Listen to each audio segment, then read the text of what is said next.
Mana shu savolni juda ko'pchilik beryapti. Instagramdan, Telegramdan shularni hammasini bitta qilgan holda javob bermoqchiman. Ya'ni menda uch shoxli nerv nevralgiyasi bor yo'qligini men uy sharoitida qanday aniqlasam bo'ladi degan savol. To'g'ri, buni bir nechta simptomlari bor.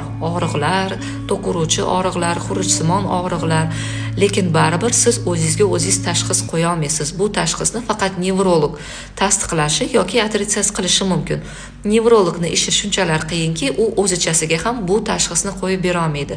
U boshqa mutaxassislarni xulosalarini yig'ishi kerak bo'ladi. Ya'ni og'riqlar ko'z atrofida bo'lsa, albatta okulistga, quloq atrofida bo'lsa, otolaringologga, stomatolog, lor, bundan tashqari bosh miya MRTsi, xullas nevrolog bularni hammasini jamlab, hammasini xulosalarini yig'gan holda sizga ushbu tashxisni qo'yishi mumkin. Shuning uchun ham chumchuq so'ysa ham qassob so'ysin degan naqlga amal qilamiz va albatta nevrologga borishingiz shart.